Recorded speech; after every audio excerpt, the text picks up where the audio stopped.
Hi, Violet Sky of Unretouched Travel here. I'm going to describe how you can take an independent boat trip through Phang Bay, which is within easy driving distance of Phuket, Thailand. If you've rented a car for your Phuket visit, then you can see the bay independently without having to take one of the crowded package tours. It's really hard to get good information on how to plan your own expedition into the bay.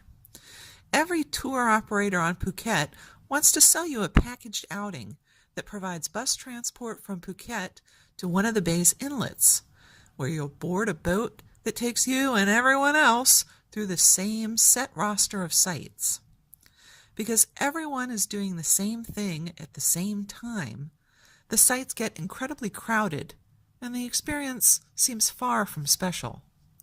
Mr. Sky and I just weren't interested in participating in that type of mass tourism. But we did want to see the bay and sample its charms, because one of my many mottos is that any day out on the water is a good day. So we collected as much information as we could, which really wasn't a lot, and set out without really being sure that we could actually make things work.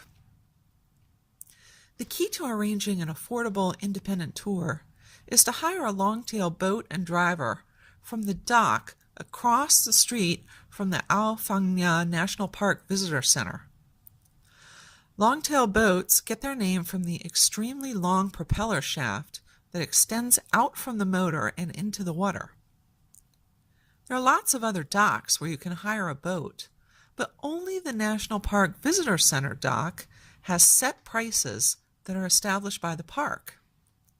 These prices are much lower than what you would pay at any other dock. In fact, the morning we left to see the bay, our innkeeper told Mr. Sky and me flat out that no one would take us out for the low park price. Luckily, he was wrong. We set out immediately after finishing our breakfast on our last day in Phuket, with our fingers crossed that everything would fall into place. Once we arrived at the visitor center, we were immediately intercepted by a man who looked like he knew exactly why we were there. He told us to go inside and talk to the ladies manning the desk about the prices. When we walked in, we originally thought that we didn't want the standard 3-hour tour that goes along a set route of sites in the bay, none of which I'm really sure how to pronounce. We thought we wanted a longer boat tour that visited some of the more distant and less traveled islands. But the pricing to go to the out islands was unattractive. Gas to power the long-tail boat motors is relatively expensive, so the further you want to go, the more it costs. The ladies didn't know the price for the 5-hour tour and made faces and shook their heads when the boat manager told them. Clearly, they didn't think it was worth it. Even on the 3-hour tour, there were add-ons that you could purchase. If you wanted to go on a guided kayak through a limestone cave that cut completely through one of the islands, that was an extra 300 baht per person. If you wanted to get off the boat and walk an island beach, that was another 300 baht per person. Faced with these choices, Mr. Sky and I chose the bare minimum 3-hour tour without any add-ons. We figured that 3 hours out on the water would be enough for us, and we were worried about overcrowding on the kayaks and on the beaches. As you'll see, our hunch was right, as both were quite crowded. It was also very choppy out on the water that day, so I think we made the right choice. The other factor was we had the 1,500 baht on us in cash, but we would have had to drive to town to get more money if we wanted to pay for the extras. We wanted to leave right away to avoid the tour bus crowds coming behind us, so we took the most basic option. We paid the boat manager the 1,500 baht, which at the current exchange rate of 31 baht to the dollar was a little less than $50. His associate wrote out a ticket, handed it to us, and motioned us down to the boat dock. A long-tail boat pulled up after a short wait, and we got in and handed over our ticket. We left the dock at about 10:30 a.m.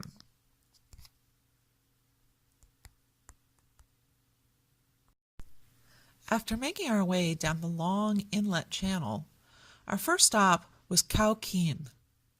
This was a limestone sea cave with stalactites and cave paintings. We paused in front of the cave for a few minutes to have a look, then continued on.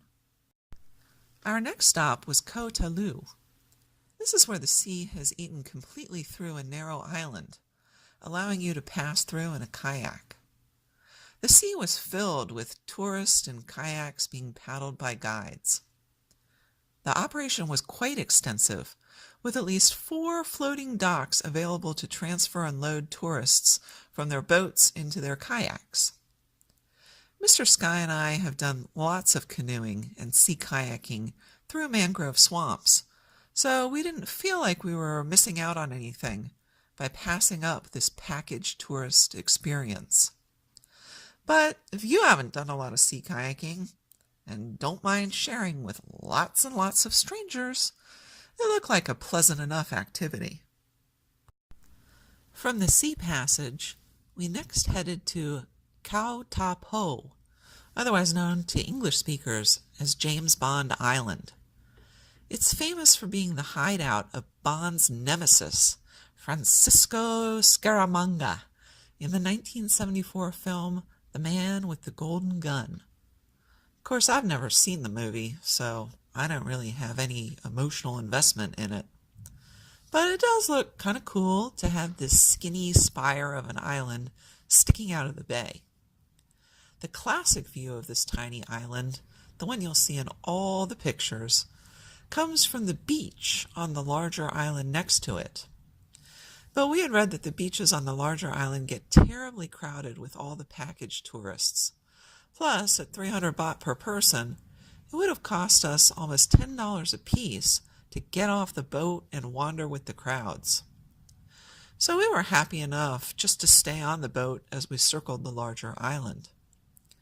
On the backside, you see Khao Ping Khan, which is a narrow slit in the rock that was formed when a portion of the rock cracked and slid. This is the furthest point on the boat tour. After this, you start returning to the visitor center on the other side of the islands that you've already passed. The return trip is on the seaward side of the islands, so it's windier and the seas are rougher than the journey out. Also, the longtail motor is really loud, so the trip is not exactly a relaxing experience. I wouldn't recommend this excursion if you get seasick or if you are not comfortable on the water. We passed by the backside of Koh Ta Lu and saw the kayakers coming through. We watched the guides paddle their tourists under low ledges that had been undercut on the side of the island by the sea. Then we headed up through a narrow mangrove channel. By the time we reached our last stop, Koh Phangan, we'd been on the boat for about an hour and a half. Since Phangan's residents make their living primarily through the tourist trade, there's no fee to land on the island, and we were more than ready to get out and stretch our legs. Our boat driver pulled up to the very last dock, right next to the island. Phangan is a floating village, mostly built out over the water on stilts, but there's a tiny bit of land at the base of the island. Since we hadn't made any prior stops, our driver wasn't worried about giving us a return time. He made it clear that we could take as much time as we wanted and come back whenever we felt like it. I guess he figured that the stilt village isn't that big, so how long could we take? We started to wander around, taking in the rhythms of daily life on the island. There were restaurants where you could get lunch or a quick bite to eat, but we weren't particularly hungry, so we passed them by. We checked out the mosque, and then started to walk, which is essentially a loop path, up one of the island's main pedestrian thoroughfares to the other end, and then back on the parallel thoroughfare. There are plenty of little shops on the island selling things that tourists might buy, like snacks and t-shirts. One shop was even selling plastic fish-shaped sandals, which I've never seen anywhere else. But not everything's geared to tourists. Plenty of people call this stilt village home, so it's hard to spread out. People are living side by side, with the public workspaces on front porches and the more private living quarters further back from the walkways. Everyday activities like drying fish in the sun or storing fish nets are done out in the open. The floating village doesn't seem like an ideal environment for pets, but I saw several cats, along with many birds in cages. All the necessities residents need are in the village: the mosque, a school, a small medical center, an ATM, even a floating soccer field. I think the floating field makes for a good story, but it looks really impractical since the goals are tiny and there's no netting around the field to keep stray balls from going straight into the water. I noticed another soccer field at the school, which I suspect gets a lot more use. There's a main dock, which is where the larger tourist boats probably tie up. It greets visitors with a giant statue of an oyster with a pearl inside. Our strategy to bypass the crowds by skipping the previous stops and add-ons paid off on Koh Phangan. We were just early enough to more or less have the village to ourselves for most of the time that we were there. The rest of the crowds were either still on the road from Phuket, taking the sea kayaks through Koh Tao, or thronging the beach next to James Bond Island. That meant we could take our time and poke around Koh Phangan at our leisure. We spent a little more than an hour exploring the stilt village at Koh Phangan, then returned to our boat. It took about 25 minutes to get back to the dock, where we bid our driver farewell after he confirmed that we were happy. All told, the tour was just a shade under 3 hours, and we returned at 1:25 p.m. Frankly, it would not have made more sense to pay more money to spend more time in the bay. It just would have been more of the same. The islands simply aren't captivating enough to warrant a longer itinerary.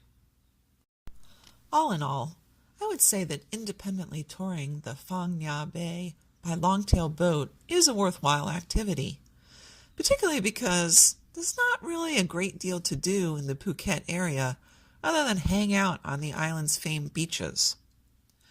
The only caveat is that you really do have to rent a car in order to be able to get to the National Park Visitor Center. If you don't have a car, you'll be relegated to the package tours that bus you from Phuket town to the bay. Also remember that because you're paying by the boat and not by the person, the more people you have, the more cost-effective the boat hire is.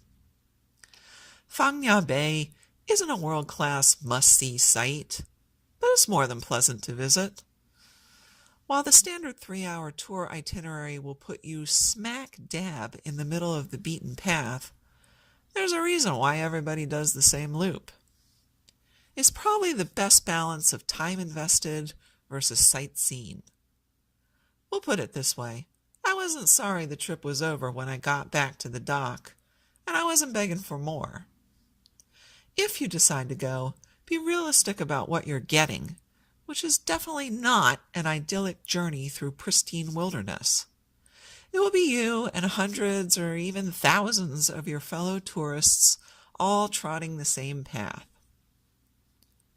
If you like this video, please leave it a thumbs up, and please consider subscribing if you want to see more unretouched travel videos.